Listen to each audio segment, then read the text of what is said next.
Hello ladies and gents, welcome back to another week and welcome back to another Real Talk. I am GGJ and this is of course the week of March. We got our week 4 Paladins World Tournament sponsored by hirez.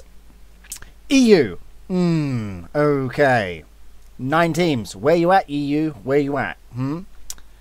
NA came out strong with 15 teams and what an upset. We had some incredible games. Honestly, truly amazing. Well played. I really enjoyed all the games. It was great. First off, let's go over the Torpedo. Still in first position. They took their first loss this week. They lost to TQM. 3-2 in the finals. Extraordinarily close. Lots of bugs, lots of glitches. A lot happened. But bottom line is, they still took it. Win over Torpedo. That gives them the 100 points. So, here's the top 12 for EU. Rank 1 is Torpedo GG with 8 wins, 1 loss, and an 88.89% win ratio with 260 points, only ever taking 1 loss, and that is to Team Question Mark, who are in second place with 8 wins, 2 losses, with 80% win ratio, 220 points. So the race is on between these two. Who's going to win? Who's going to take second? Who knows? So far, 40 points in the lead is Torpedo. Fate Esports, 5 wins, 4 losses, 55.56% win ratio, sitting at a comfortable 105 points. Sadly, for me, that they lost out against Death and Taxes this week. Death and Taxes take 4th, who have 4 wins, 3 losses, and a 57% 1% win ratio with 65 points. Fate looking pretty comfortable there in 3rd place, but give it 2 weeks. If Death and Taxes keep up this present form, they will be right up there with them. No Elves sadly got knocked out by Death and Taxes in the quarterfinal stage. So that puts them, what's that, 5th? Yeah, so 1 win, 3 losses, 25% win ratio at 30 points. And of course we got 6th and 7th and 8th place all tied up with 20 points apiece, which is ex-Nilo, No Name Esports, and that new team. No Name Esports sadly have disbanded, and of course they will drop down as the weeks progress. Tea Time Prime, we're solid, we're good, we're 9th seed, woohoo, go us. 2 losses, 0% win ratio, because we haven't won anything. We just go in, die, and lose, and you know, good stuff happens. We're sitting at a comfortable 15%, 15 points rather. Disco Prism, 2 losses, sitting at 10 points, and 11th and 12th is Doomsday and 4x4, all sitting at 10 points. So bottom 6 is where it's at. All those positions could change depending on wins and losses. Really hoping to see some good results coming out of EU next week, and of course we want as many teams entering as possible. Shout out to Paladinsworld, did a great job of adminning and all that sort of stuff. Right, moving on to NA. I'm actually not what I'm gonna do. Wait for it. I'm going to get moaned at. I know. Whatever. I don't care. Don't care. Don't hate on me. Alright. I'm waiting for it. There we go. Right. NA. So, just to go over what happened in NA. We had quite a lot of teams. Now, Illumin Audio versus G2 Academy. G2 Academy took the win over them in the first round 2-0. Bench versus Great Gaming. Again, Bench took that game 2-0. Warpath versus Global Girl Scouts. What a name, right? What a name. Warpath, of course, taking it 2-0. Ronin versus Dire Diplomacy. 2-0 to Ronin. Zenith Black versus Ripple Esports. Ripple Esports taking out a very comfortable win now over Zenith 2-0. Renegades versus Carnage. 0-0. I'm not actually sure what happened there. Maybe someone could leave a comment below and let me know what happened. I came into the production and the cast and all the games later. But Renegade got put through. It looks like Carnage, neither of the teams took any wins. It was a bye, or maybe, I don't know. Exile versus Croatian Esports. Croatian Esports sadly lost 2-0 to Exile. Exile moved forward onto the quarterfinals where they faced Renegades. Renegades taken that though, 2-0 in the quarterfinals, put them into the semi-finals. However, moving up, Ronin versus Ripple Esports. 2nd seed Ronin taking on 10th seed Ripple Esports. Ripple Esports are looking like a team to watch. Ripple Esports taking a game off of Ronin. Now Ronin, 2nd seed, losing to 10th seed, that you don't really see that much. So 10th seed taking a game. That's pretty good. Well done to Ripple, and of course congratulations to Ronin moving through to the semi-finals. Bench versus Warpath Gaming. Bench, these are my two favourite NA teams. Not biased at all, totally not. Bench lost sadly to Warpath Gaming. Gladly. Was that, how can I even say that? I don't know. Warpath took it 2-1, moving them into the semi-finals. Hold M1 versus GT Academy, 2-0 sweep for Hold M1. So well done to GT, Benched, and Ripple and XL for making it to the quarterfinals. Semi-finals, however, biggest shock of the tournament so far. Hold M1, 2-0'd by Warpath Gaming. Warpath Gaming putting themselves into the final. Renegades taking on Ronin in the other semi-final. Renegades picking it up 2-0. Third, fourth place matchup. Hold M1 taking it 2-0 over Ronin. Well done to them. So Hold M1 pick up themselves some crystals. Sadly, no money this week. Warpath Gaming, my boys, made it to the final, but Renegades, wow, what a performance by them. Now, this was actually streamed and casted by iHoldShift. All his details will be below. Please check his channel out when he streams.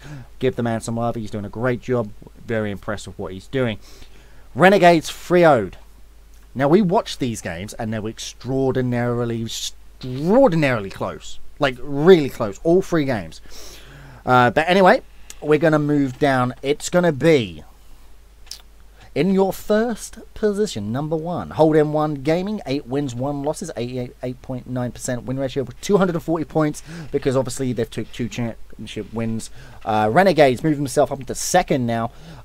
Really nice to see. Renegades, 7 wins, 1 loss, 87% win ratio, 160 points. Well done to them. And of course, Warpath Gaming bringing themselves back up. Like I said previously in one of my retort videos, Warpath could possibly bring themselves up, sitting in that comfortable third place position. 5 wins, 3 losses, 62.5% win ratio with 110 points. But they are joint third with Ronin, 5 wins, 5 losses, 50% win ratio, 110 points. Bench sitting in a comfortable 5th with 60 points. XL following that up in 6th, 45 points for them. Ripple Esports in 7th, 2 wins, 2 losses, 50% win ratio, 20 points. At GT Academy, Back to Basic, and Woot Gaming all sitting on 15 points with a 1 win, 2 loss ratio, 33.33% win ratio throughout that. 8th, 9th, and 10th. Dire Diplomacy and Zenith Black bringing up the rear in 12th, sitting on 10 points. Now, this has been one hell of a fantastic tournament. Really good to see the NA sides come out very, very strong. Like, literally, 15 teams. One of the better showings for NA tournaments, if you will. EU, I think a lot of teams are just seeing all the bugs and all the glitches and saying, right, we're done. We'll come back when it's in open beta or after the 100k, when the actual game's got some balance and some, game playing issues. But right now, the state of the game after this patch is a little messy. Not gonna lie, yeah, it's pretty out there. People flying through the map, zooming, like, whatever, falling through the ground. People being permanently invisible. 100% ultimates all the time. It's a little unbalanced and a little bit out there, a little bit crazy. But we dare say hirez will endeavour to fix this. Of course it will, because we've got another catch up. Right, moving on to what I've been wanting to talk about. DreamHack, baby. Oh yes, Sweden. DreamHack. I'm not even kidding you. Check this out right now. You go, that's where it's at, right there. We're going to DreamHack, boys. We're going to DreamHack. 100k DreamHack Sweden, okay, in less than 4 months. This is sick. Okay, make no mistake about it. This is hype, okay? If you're not behind this, where the beep beep are you at? Like, come on. Oh my god. Now, this makes the grind worth it, okay? $100,000 on the line, okay? Minimum people are going to be walking out there is what, 20,000? If you're the top 4, top 2 NA, top 2 EU, minimum you're going to walk away with is something like 20,000. That's pretty insane. Okay, let that sink in. Is it sunk in yet? Good. How you feeling? Hyped? Good. That's the train you want to be on. Now, I said I would try and keep it really low this week, obviously, because I've got to put out a couple of more videos and we're trying to put part 1 of the documentary out and all that stuff, but oh my god, I can't help it. DreamHack! This is sick! So, I was asked to pick 2 from EU, 2 from NA. See, NA is going to be so bloody hard. It's hard. Too hard to tell. Now, because this is pre-season, we've been told that Season 1, like going up to qualifiers and stuff like that, because we've only got 3 months. They've got to bring out Spectator. They've got to fix the bugs. There's a lot of work to do in 3.5 months for hirez. So, I don't want to jinx it. Touch wood, we're all good. But, I don't know, man. That's hard work for hirez ahead. They've got to get Spectator mode. They've got to balance it to a point where it's competitive for both sides, not wham bam, thank you ma'am. Oh, snowball. Yeah, there's a lot of work to go into it, but you know what? I'm pretty damn sure hirez are going to do a great job, and yeah, we're looking forward to that. But anyway, back to my top 2 from NA and EU. EU, at the minute, it's TQM, Torpedo. They're the only 2 that look to be in a position to, continuous results. They're solid. First, second, every week, down to pen. Now it's swapping between them. So there are 2 hopes in the minute. Fate, No Elves, and Death and Taxes. We've got a bit of work to do to get to that level. But you know what? Death and Taxes looking bloody strong. Fate also looking strong. We've also got No Elves. They had a bad showing this week, but we know No Elves can do it. They've made the final. They can do it. And personally, if Fate can do it, I will be extremely ecstatic. I was hoping for like an 8-4-4, best 4 of each to go to the 100k, but it was the same for Smite. Only the top 4 went for the first launch, so we'll see. So top NA teams, I've got to put Hold M1 in there. Can I pick 4, 5? See, that's the problem with NA. I've got to pick 4 or 5. How do I do it? If I say, okay, we'll do our top 3. So I'll do first and second picks, and then I'll do a Cinderella thing like I did with Hold M1. With I Hold Shift Alan. So TQM, Torpedo, Fate for Cinderella, for EU, Hold M1 and Renegades, and Warpath Gaming for Cinderella. I got to go with Hold M1 and Renegades because again they've been putting in constant performances. But the problem is Hold M1 have a complete in pre-season, as you look that way, woohoo, right there. Renegades miss a week where they didn't play or they weren't formed. Sorry, so they don't have as many points, whereas you look at TQM and Torpedo on the EU side, there's only 40 points between those 2.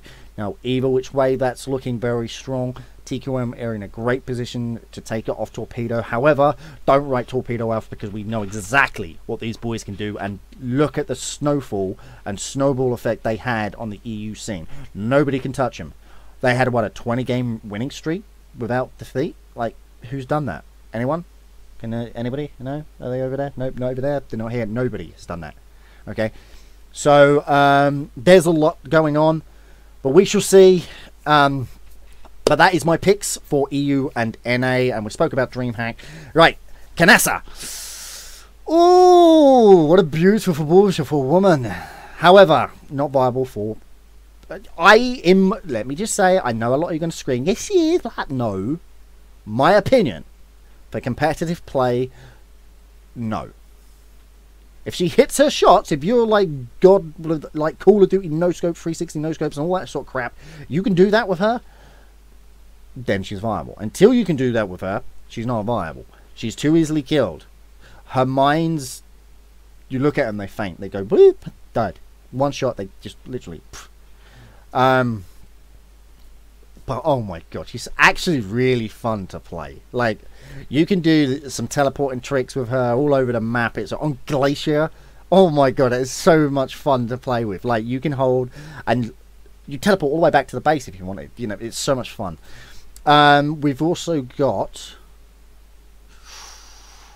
Okay, no. So, her scope is really good. Her ultimate headshot and all that stuff is brilliant. But her mines are what I feel needs worked. Put onto him, maybe a little bit more HP, because like you need about 2 shots to kill him, not 1. Because say a pip drops like explode his flask or something, it's going to kill him. I think, or maybe he doesn't. I don't know. I didn't try that actually. It's something I should try. But yeah, I think they need a little bit more HP on them. But anyway, guys, I'm going to cut that there. That's it. Nice and short episode this week. I hope you've enjoyed, and remember, keep gaming, keep GGing. Also, we need more EU teams. Wake up, EU. Where are you at? Let's go. Until then, I will see you next week. Thank you for watching. And, of course, like this video. Leave a comment. Give me a Kinesi build, because I need one. Because I suck with her, but I want one. Please. Thank you. Love you all. Mwah. Peace.